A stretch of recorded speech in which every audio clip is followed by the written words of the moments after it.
Hello साथियों, नमस्कार। Polytechnic पाठशाला 3.0 में आप सभी का स्वागत है। मेजरमेंट का ये लेक्चर नंबर 25 है। ठीक है, मेजरमेंट का लेक्चर नंबर क्या है? 25 है और चैप्टर 3 चल रहा है। और इसी में आपको मेजरमेंट ऑफ पावर भी क्या कर दिया जाएगा, पढ़ा दिया जाएगा। आज हम टार्क इक्वेशन डिराइव कर रहे हैं कि जब दोनों कॉइल में करंट क्या हो, AC हो।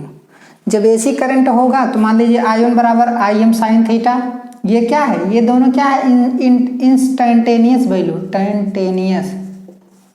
टेनियस वैल्यू।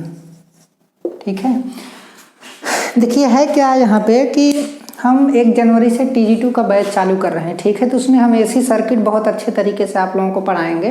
तो AC सर्किट आप लोग भी पढ़ लीजिएगा, बाकी जो TG2 के जितने भी स्टूडेंट्स होंगे वो सभी लोग पढ़ लेंगे। और JEE के लिए भी ये लेक्चर बहुत ही ज़्यादा अच्छा रहेगा। समझ में आया? अच्छा क्या रहेगा मतलब JEE लेवल पे हम पढ़ाएंगे ही, कुल मिला के ये कहने का मतलब है। ये इंस्टेंटेनियस वैल्यू है। क्या है आपका? इंस्टेंटेनियस वैल्यू, तात्क्षणिक मान। एक ऐसी वैल्यू जो हर समय क्या हो रही हो, चेंज हो रही हो। समझ में आया? तो इंस्टेंटेनियस मान होता है, मतलब ये AC क्या है? अल्टरनेटिंग करंट है। 2 करंट हैं, दोनों के बीच फेज शिफ्ट कितना है? अल्फा डिग्री है। मतलब क्या है कि यहाँ पर थीटा में अल्फा घट गया, तो घटने का मतलब है कि I1 से I2 क्या कर रही है? लैग कर रही है। I2 क्या कर रही है? I2 I1 से क्या कर रही है? I1 से लैग कर रही है। ठीक है, कितना डिग्री लैग कर रही है? अल्फा डिग्री क्या कर रही है? लैग कर रही है। ये भी हो सकता है कि दोनों करंट के बीच फेज शिफ्ट क्या हो? 0 हो। ये भी हो सकता है कि दोनों करंट के बीच फेज शिफ्ट अल्फा हो। अब अल्फा का मान कुछ भी हो सकता है। लैगिंग पोजीशन भी हो सकती है और लीडिंग पोजीशन भी हो सकती है। समझ में आया? लेकिन ज़्यादातर लैगिंग पोजीशन होती है, तो इस वजह से हम लैगिंग यहाँ पर क्या किए हैं, दिखाए हैं। तो मेरा ये मानना है कि जैसे अगर यहाँ पे हम टार्क इक्वेशन क्या करेंगे, डेराइव करेंगे, तो जब दोनों कॉइल में अल्टरनेटिंग करंट फ्लो हो और दोनों करंट के बीच फेज शिफ्ट कितना हो? अल्फा डिग्री हो, जैसा कि यहाँ पे दिखाया गया है। ठीक है, तो डिफ्लेक्टिंग टार्क हमारा TD बराबर क्या हो जाएगा? I1 into I2। ये इंस्टेंटेनियस वैल्यू है। ये कौन सी वैल्यू है? Instantaneous value. DC के केस में जो है, जो मैं वहाँ पे डिफ्लेक्टिंग टार्क कैलकुलेट किया गया था, वो एवरेज वैल्यू था। वो कौन सी वैल्यू था? एवरेज वैल्यू था। समझ में आया?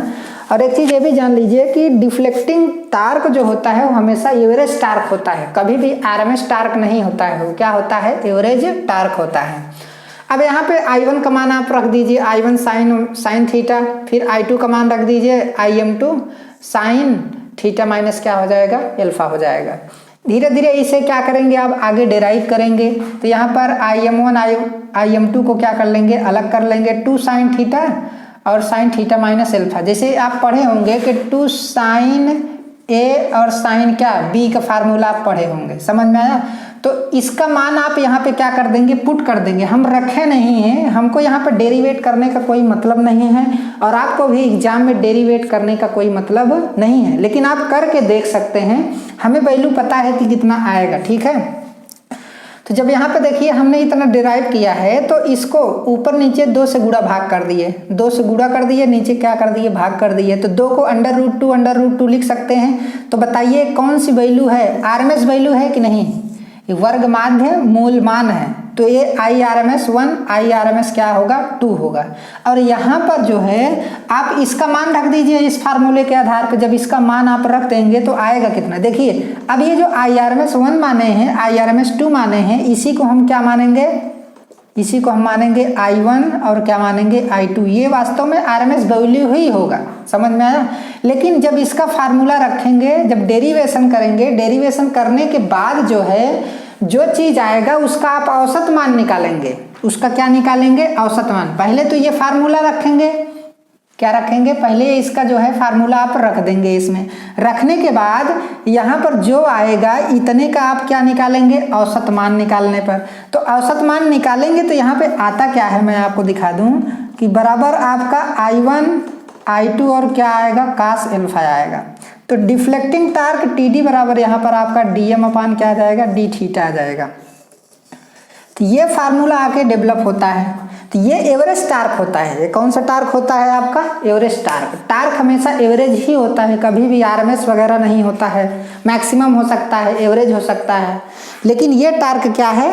एवरेज टार्क है। समझ में आया? डायनमोमीटर टाइप इंस्ट्रूमेंट के केस में अगर हम दोनों कॉइल में एसी सप्लाई, एसी करंट जा रही है तो उस कंडीशन में जो टार्क इक्वेशन आता है, डिफ्लेक्टिंग टार्क टीडी बराबर I1 I2 cos alpha. Alpha क्या है? दोनों करंट के बीच फेज शिफ्ट है और डीएम बाई क्या होगा? डी थीटा होगा। समझ में आया?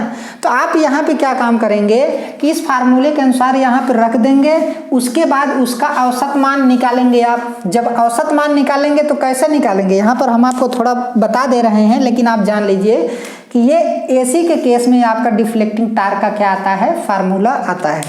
अब यहाँ पे औसत मान कैसे निकालेंगे ये चीज़ हम आगे आपको बता दे रहे हैं, आप लोग करके देख लीजिएगा, हमको करने की कोई ज़रूरत नहीं है। ठीक है, यहाँ पर देखिए डीसी के केस में आपका कौन सा फार्मूला आएगा? डिफ्लेक्टिंग टार्क बराबर I1 I2 और यहाँ पे क्या आएगा? डीएम अपान क्या आएगा? डी थीटा आएगा। और एसी के केस में क्या होगा? टीडी बराबर आपका हो जाएगा I1 I2। ये दोनों आपके क्या होंगे? एवरेज वैल्यू होंगे, एवरेज वैल्यू। और ये दोनों आपके क्या होंगे? RMS value. और यहाँ पर डीएम बाई डी थीटा होगा और यहाँ पर क्या होगा? Cos alpha. यहाँ पर आपका कितना आएगा? कास अल्फा आ जाएगा और यहाँ पर डीएम बाई क्या हो जाएगा? आपका डी थीटा हो जाएगा। समझ में आया? तो ये चीज़ें क्वेश्चन, अब ये क्या है? ये चीज़ कांस्टेंट है, ये हमारी क्या चीज़ें क्या है? कांस्टेंट है। DM by D theta, DM by D theta ये क्या है? कांस्टेंट है। तो डिफ्लेक्टिंग टार्क टीडी बराबर आप मान सकते हैं कि I1 I2 डीसी के लिए और TD is directly proportional I1 I2 और कास क्या हो जाएगा? अल्फा हो जाएगा। समझ में आया? तो इस तरीके से आप लोग भी कैलकुलेशन कर लीजिएगा। पहले लेक्चर को बढ़िया तरीके से देखिएगा, फिर उसके बाद लिखा जाता है कि कहाँ हमें कट करना है, कहाँ लिखना है। ठीक है, यहाँ पे मैं आपको बता दूँ कि यहाँ पे देखिए कैसे डेरिवेशन आपको करना है। तो इतना तो मान लीजिए हो गया, फिर उसके आगे मैं आपको बताता हूँ कि आप कैसे निकालेंगे इसे। अब यहाँ पर डिफ्लेक्टिंग टार्क टीडी बराबर आपका I1 I2 और 2 साइन थीटा माइनस क्या है? आपका अल्फा है। समझ में आया? और डीएम अपान क्या है? डीएम अपान क्या है? डी थीटा है। ठीक है, अब बात ये आती है कि इतने पार्ट का आप औसत मान निकाल लीजिए। तो औसत मान किसके द्वारा निकालेंगे? एक साइकिल का निकालेंगे 0 से 2 पाई, 0 से 2 पाई निकालेंगे I1 I2 और 2 साइन थीटा माइनस आपका अल्फा हो जाएगा। ठीक है, डी थीटा के सापेक्ष। और यहाँ पर 1 बाई क्या हो जाएगा? 2 पाई हो जाएगा। ठीक है, तो यहाँ पर जब ये आप औसत मान इंटीग्रेशन मेथड से निकालेंगे तो क्या होगा कि आपका मान आएगा I1 I2 और कास क्या आ जाएगा? अल्फा आ जाएगा। केवल और केवल इतना आएगा। समझ में आया? ये औसत मान है, ये आपका क्या है? औसत मान है। इसका मान रखने के बाद आप कैलकुलेशन करेंगे तो लास्ट में कैलकुलेशन करने के बाद इतनी वैल्यू आएगी। डिफ्लेक्टिंग टार्क टीडी बराबर इतना आपका आएगा। यहाँ पे आप डीएम बाई डी थीटा क्या कर देंगे? लगा देंगे। ठीक है, तो इस तरीके से औसत मान को आपको क्या करना है? निकालना है। ये चीज़ आप खुद करके देख लीजिए। एग्जाम में आपको कुछ नहीं लिखना है, एग्जाम में केवल आपको लिखना है डीसी के केस में डिफ्लेक्टिंग टार्क कितना होता है और एसी के केस में डिफ्लेक्टिंग टार्क आपका इतना होता है। ठीक है, तो ये लेक्चर नंबर 25 जो है आपको डीसी के केस में और एसी के केस में दोनों कंडीशन हमने टार्क इक्वेशन आपको डिराइव करके बता दिया। पीछे जो कंटेंट हम आपको बताए हैं उसे अच्छे तरीके से कंठस्थ कर लीजिएगा। अब हम आपको पढ़ाएंगे कि क्या कहते हैं कि जब डायनमोमीटर टाइप इंस्ट्रूमेंट को हम एसी के रूप में यूज करते हैं और डीसी के रूप में यूज करते हैं, तो एमीटर के रूप में और क्या कहते हैं वोल्टमीटर के रूप में यूज करते हैं, और जब वाट मीटर के रूप में यूज करते हैं तो उसमें कैसे यूज करते हैं। ठीक है।